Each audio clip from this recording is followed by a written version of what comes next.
Good morning. Is everybody awake? You're here? Because let's be honest, this is going to be the highlight of the 2 days, right?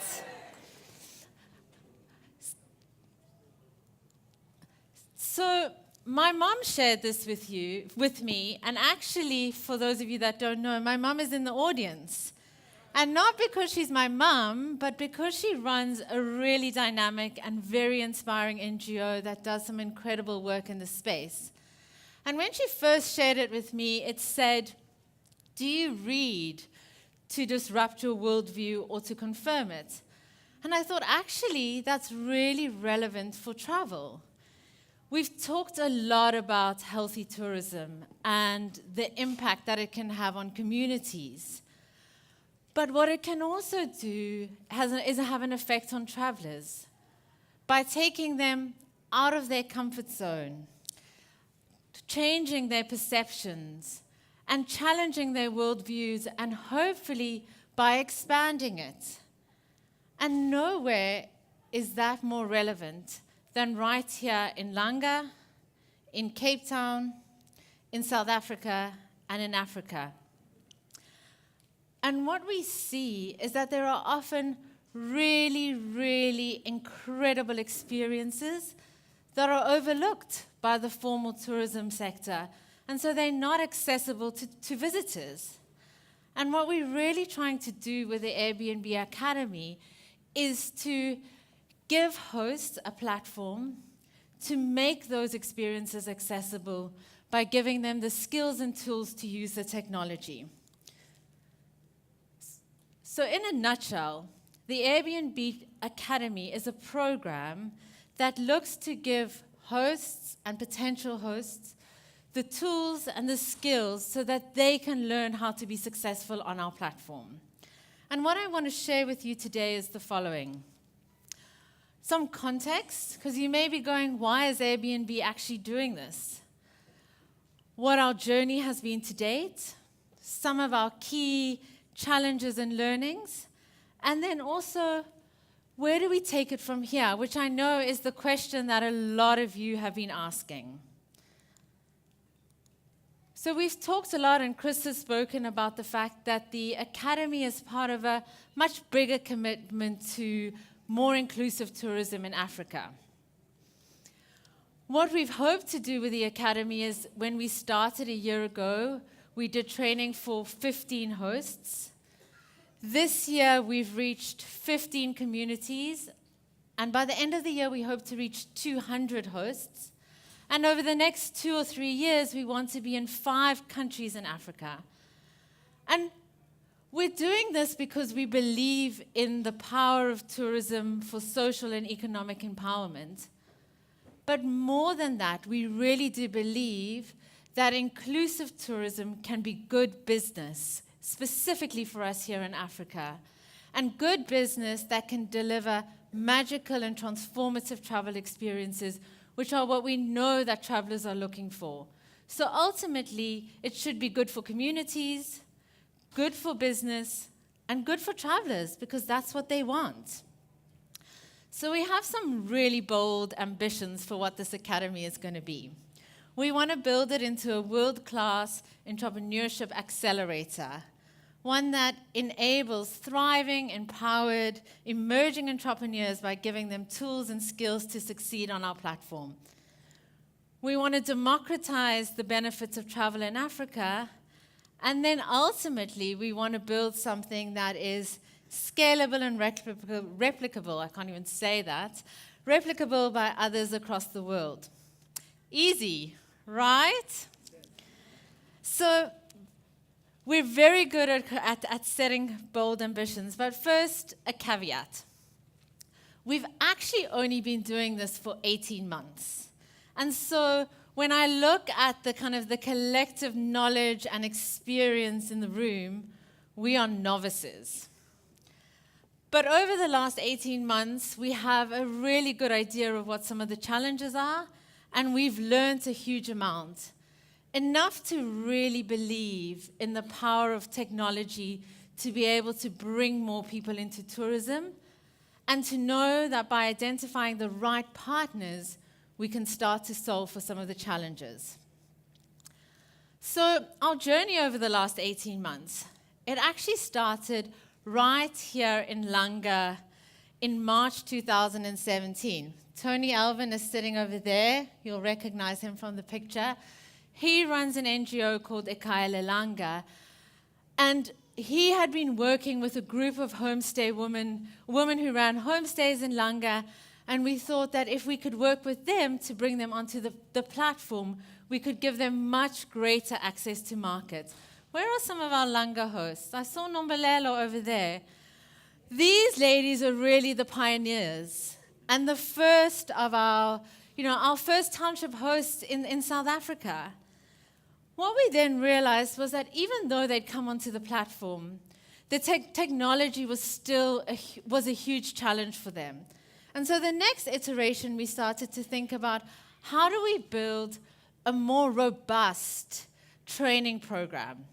So we partnered with Open Africa and the South African College of Tourism, and we ran a 2-week training program where we took 15 hosts from across Cape Town and the Western Cape, and the training program involved hospitality training, technology, thinking about technology for my business, and ultimately how to get onto Airbnb.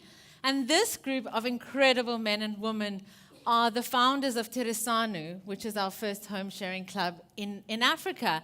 And I see a few of them over there.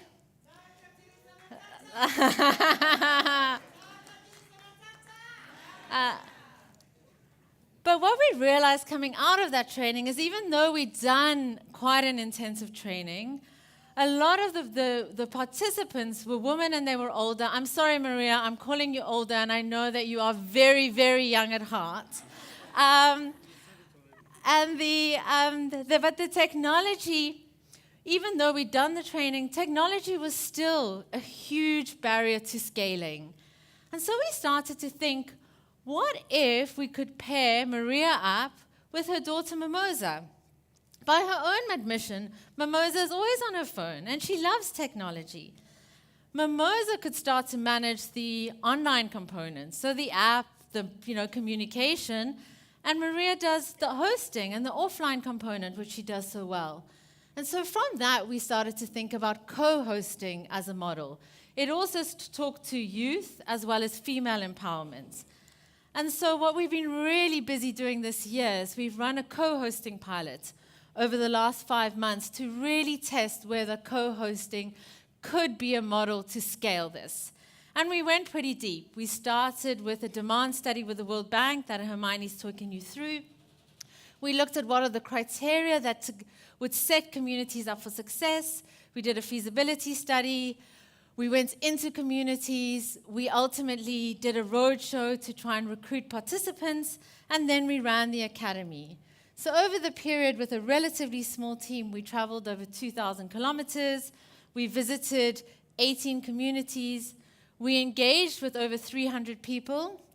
And ultimately, from 250 participants or applications, we selected 50 people into the academy, culminating in this.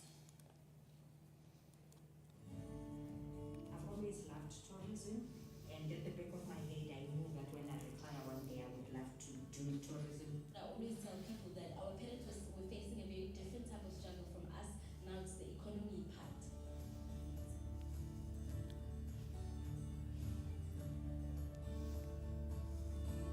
Tourism is vibrant and active. What's most important to us is that all of South Africa is exposed to tourists. The township is a majority black, majority poor piece of land designated by the apartheid government. To us, a township is a home, one big house with a lot of different diverse people.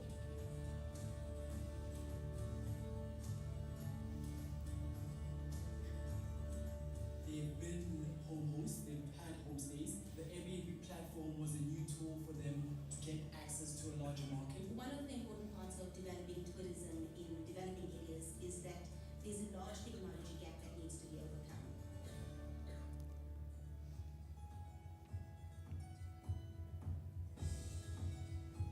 Co-hosting allows us to take younger individuals, use their tech skills to plug that technology gap. A co-host who worked on the online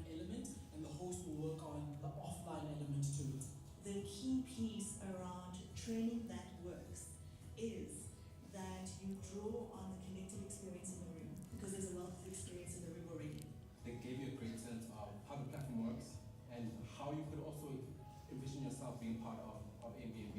It opens your eyes to a lot of other things, like I've never known there's anything like experience tourism.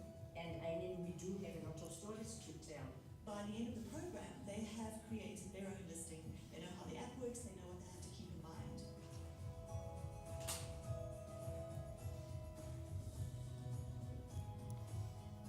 I totally see the ripple effect in terms of like people coming out of this training, inspiring people within the communities. I'm hoping I could be that mirror that they can look at me and say, she actually has won. It exposes us to the bigger market. It's a game changer.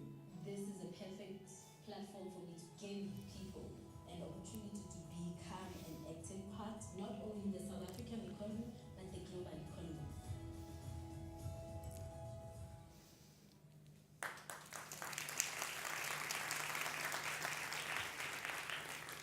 And we have a few of the participants from the Academy here as well. Can you put up your hands, those of you that are here? There we go. So the challenges that we've seen, a lot of them are not unique to us, and a lot of them have been spoken about at length over the last few days. But we really struggle with managing perceptions, specifically around travel to poorer areas, and misconceptions very, very often driven by locals. You know, Anita highlighted that yesterday when we saw how few Cape Townians had actually even been to Langa. We also are dealing with an informal sector, and often people think that there's a low inherent value. Because it comes from a township, it should be cheap. And then you also need to figure out, how do you ensure that people that come from the informal sector really understand what traveler expectations are, because traveler expectations aren't necessarily going to change. Lack of access and skill remain a major challenge. And then what we saw from an Airbnb point of view is that we couldn't just go into a community and expect everyone to jump on board. There was still really low awareness, and we had to keep on going in so that people started to understand what we were about and build trust before people were prepared to come on this journey with us. We've also learned a lot, and some of the key learnings are, we're dealing with the experience economy, and so the first thing is you cannot compromise on the experience. There are a few learnings, and this also came from Hermione's study, is that people are looking for authenticity, but they don't want it to be too authentic because that's going to make them completely uncomfortable. So it also needs to be relatable. It needs to be unique, but comfortable. We can't compromise on things like safety and cleanliness. And it needs to be honest, but people want to come back. And so there needs to be a positivity to the experience. One of our big learnings was really around managing expectations about us as Airbnb and not going into communities and creating unrealistic expectations. At the end of the day, we're a platform that can provide greater market access versus an NGO or a development organization. So while anyone anywhere can list their home on Airbnb, for the purposes of this pilot, we decided to focus on communities where there was existing tourism potential and think about how we accelerate that. And so some of the criteria that we identified for potential were things like there needed to be social cohesion, so some kind of an organization or individual we could work with. There should ideally be a cluster of homes so that we could build a community. It needed to be accessible with some kind of an anchor attraction so that there was existing demand. It needed to be perceived as safe, and ultimately, we're talking about technology, so there had to be connectivity. But in some instances, even though we had criteria for communities, sometimes it's just about an individual, and one individual can ignite the potential of a community through their vision and aspiration. A lot of what we've been talking about is that Africa is about storytelling. And we see that our most successful hosts on the platform are great storytellers. So key to the training was building in storytelling. So how do you ensure that hosts can not just articulate their story, but that they're really, really comfortable sharing it? And then this seems like a no-brainer, but there was no one-size-fits-all approach. What we see in rural communities is completely different to urban communities, and from one urban community to the next, it's different, and we're going to see that from one country to the next. A lot of our participants had never traveled. So how can you expect someone to be a great host if they've never been a guest? And so what we built into the training was actual experiences. You had to stay overnight and book an Airbnb listing, meet your host, do an experience, go for dinner, and leave a review. Because that's the way that you understand what guests want, by being a guest. And then, the one thing we can never underestimate as Airbnb is the power of our community. Chris and I can stand up here and we might be compelling, but actually it's when our hosts speak that they speak with real credibility. And so when we think about how we scale this, we need to think about how we build in host voices into the academy. We talked a bit about how we've got to be very careful. One of the things that we tested as part of the pilot was co-hosting. But what we've actually realized in terms of scaling this and making this successful is that we need to give people options. We need access to all the options available on our platform. So homes, co-hosting, and experiences. And co-hosting can be a part of it, but it's not the only thing. And then we spoke about, the fact that Airbnb is a platform and that, we can provide greater access to markets. But we do know that in a lot of these communities, providing support before, during, and after is key. So it's really about how do we build the right partnerships with organizations that have got vested interest in the success of those communities so that we can provide support, whether it be skills or infrastructure. And so, if we think about, where do we go from here? And this is really, I think, what a lot of people, have been asking us is we know that we cannot walk this road alone. And a big part of the Africa Travel Summit has been a cunning plan to bring you all together so that we can leverage your collective knowledge and expertise. And a couple of days ago, we started the Innovators Program, where we had 15 organizations, mostly development organizations, incubators, hubs, from across the continent to bring them together, to learn from them, to try and understand that if we're going to build this partnership, what would an ideal partnership start to look like? So if we look at the road ahead, right now, we're at the summit with the Innovators Program, so really, really learn from the collective knowledge in the room. What we're hoping to do by the end of next month is to have some tools and resources available for anyone who really wants to understand how to build out Airbnb in their community. We are working on a handbook that we're co-authoring with the World Bank for organizations. And this beautiful document is not a doorstop, but it's actually a really comprehensive step-by-step guide on how to build out Airbnb for yourself or someone in your community, looking at homes and experiences. You can pick one up in Nova if you want. And then, over the next 18 months, we're looking not just at South Africa, but also at Kenya, and really thinking about how we find the right partners on the ground to help us with this program. Because ultimately what we want to do is that we want to create something that is replicable by interested organizations and that we come in and we provide the support. So, as I said, we know that we are really at the beginning of this journey. And a lot of what we want to do is to, work with partners so we can really co-create what an impactful and sustainable model will be like. So that by the time we have the next, Airbnb Travel Summit, I can stand in front of you with some real tangible results around what we have achieved. And, while the program is still relatively young, and we don't necessarily have those kind of concrete results, we can really speak to its potential, and we can do that by looking at the reviews. So I can't see those reviews on my screen, so I'm going to have to read them from there. This is from Nsiki.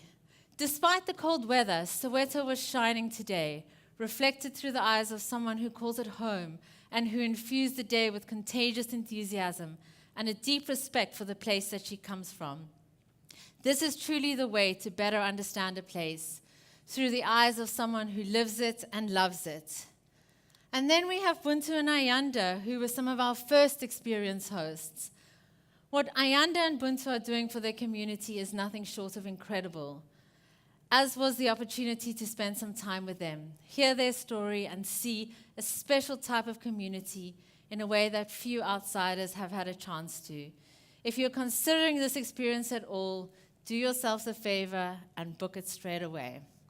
So we really are looking forward to the next chapter. We'll be around. If you've got any questions, go to Nova, and be sure to pick up your very own doorstop. Thank you.